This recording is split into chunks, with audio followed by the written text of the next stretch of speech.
السلام علیکم دوستوں، میرا نام ہے محمد یوسف۔ آپ میرا یوٹیوب چینل دیکھ رہے ہیں انجرا آفیشیل۔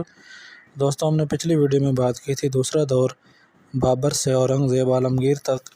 آج ہم بات کریں گے عبداللہ لاہوری جو شاعر تھے ان کے بارے میں بات کریں گے۔ دوستوں، آگے بڑھنے سے پہلے گزارش ہے کہ آپ ہمارے چینل کو سبسکرائب کر دیں تاکہ ہماری ہر نئی آنے والی ویڈیو کا نوٹیفیکیشن آپ کو ملتا رہے۔ دوستوں، چلتے ہیں اپنی ویڈیو کی طرف۔ دوستو، عبداللہ لاہوری نام عبداللہ تھا اور تخلص کہیں عبدی، کہیں عبد اور کہیں کسی جگہ عبداللہ استعمال کیا ہے۔ اسی لیے بعض محققین عبدی مصنف رسالہ مہتدی اور عبداللہ کو ایک ہی شخص تصور کرتے ہیں، جو صحیح نہیں۔ آپ عہد جہانگیری اور دور شاہ جہانی کے شاعر ہیں۔ 1025 ہجری سے لے کر 1065 ہجری تک 40 سال کتابیں لکھنے میں صرف کیے۔ آپ ملکہ ہانس علاقہ پاک پتن کے رہنے والے تھے۔ ابتدا میں بکریاں چرایا کرتے تھے۔ رشد و ہدایت کی تلاش میں لاہور آ کر چوک جھنڈا میں رہنے لگے۔ یہاں یہ حسن محمد عرف حسو تیلی کے مرید ہو گئے۔ رزق حلال کی خاطر چکی پیستے اور اس پیسائی کی آمدن پر اپنا اور بیوی بچوں کا گزارا کرتے۔ اللہ کی لگن دل میں تھی، چنانچہ اپنی زندگی درس و تدریس اور اسلامی تبلیغ کے لیے وقف کر دی۔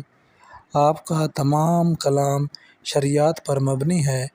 تصنیفات میں 12 انواع مشہور ہیں، جس میں فقہ کے 12 رسالے شامل ہیں، جن میں فقہ اور دینی مسائل بیان کیے گئے ہیں جو مختلف صنائع میں تصنیف ہوئے ہیں۔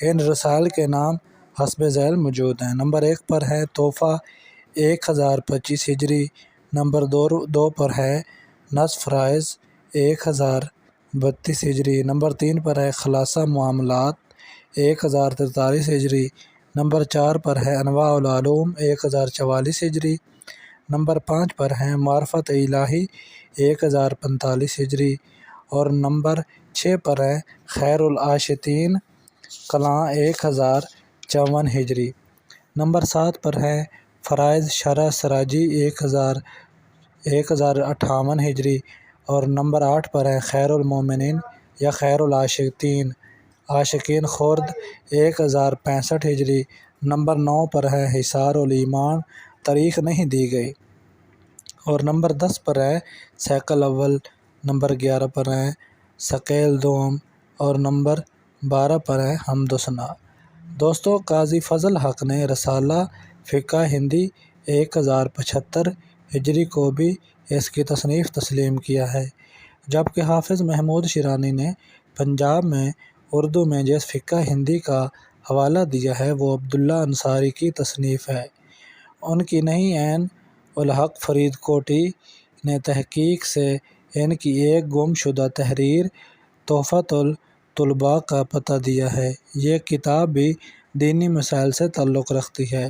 سن تحریر کا پتہ نہیں چلتا۔ ان کے بعض اشعار حضرت سلطان باہو رحمہ اللہ علیہ سے منسوب ہو گئے ہیں۔ مثلاً یہ اشعار عبداللہ لاہوری اور سلطان باہو ہردو کے کلام میں موجود ہیں۔ مثلاً دوستو، ایک شعر ہے جو میں آپ کو بیان کر دیتا ہوں۔ دل دریا سمندروں ڈونگے کون دلاں دیاں جانے، وچے بیڑے جیڑے کپر وچے ملاں مہانے، 14 طبق دلے دے اندر تینوں وانگو تانے، جے کوئی محرم دل دا ہووے سوئی رب پچھانے۔ دوستو، ایک شعر اور آ جاتے ہیں جن کا نام ہے دامودر۔ دامودر اکبر کے دور 1556 عیسوی اور 1605 عیسوی کا شاعر تھا۔ موہن سنگھ دیوانہ دامودر کا دور 1486 عیسوی سے 1568 عیسوی تک مقرر کرتے ہیں۔ ہیر رانجھا کا منظوم پنجابی قصہ سب سے پہلے دامودر نے ہی لکھا تھا۔ اس کی کہانی مقبل وارث شاہ وغیرہ سے مختلف لیکن واقعات سے زیادہ قریب معلوم ہوتی ہے۔ دامودر اپنے بارے خود بتاتا ہے کہ ناؤں دامودر ذات گلاٹی آیا سک سیالی۔ اس کا ترجمہ وہ کچھ اس طرح سے بیان کرتا ہے کہ میرا نام دامودر اور میری ذات گلاٹی ہندو ہے۔ میں تمنائیں لے کر سیالوں کے گاؤں آیا۔ بات کو جاری رکھتے ہوئے کہتا ہے کہ چوچک ہیر کا باپ کے دلاسا دینے پر میں نے وہاں دکان کھول لی۔ دامودر قصے کی تفصیلات کو اس طرح بیان کرتا ہے گویا اس نے یہ واقعہ اپنی آنکھوں سے دیکھا ہے اور جو کچھ لکھا ہے وہ اس کے چشم دید مشاہدات پر مبنی ہے۔ جیسا کہ آکھیں ڈٹھا قصہ کیتا میں تاں گنی نہ کوئی، اساں منہ الایا اوہ جو کچھ نظر پیوئی۔ ترجمہ کچھ اس طرح سے بیان کرتا ہے مجھ میں تو کوئی خوبی نہیں، میں نے تو چشم دید حالات بیان کیے ہیں، میں نے تو منہ سے وہی بات کہی جو کہ آنکھوں نے دیکھی ہے۔ اس طرح اپنے قصے میں جا بجا اس نے ان واقعات کو اپنی آنکھوں سے دیکھنے کا دعویٰ کیا ہے۔ اس سے بعض نقاد اسے ہیر رانجھا کے ہم عمر مانتے ہیں، جبکہ ہیر رانجھے کا قصہ بہلول لودھی کے دور کا بتایا جاتا ہے اور دامودر کا تعلق اکبر کے عہد سے ہے۔ اس نے اپنے قصے میں جا بجا اکبر کی عظمت کا ذکر کیا ہے، مثلاً جب کوٹ قبولہ کا قاضی ہیر کو رانجھا سے چھین کر کھیڑوں کے حوالے کرنا چاہتا ہے تو ہیر قاضی سے یوں مخاطب ہوتی ہے: ڈر سچے خدائے کولوں مات کائی ہووی پٹیوں جائی، شاہ اکبر دا راج وڈیرا جیں تینوں قضا دتی آئی۔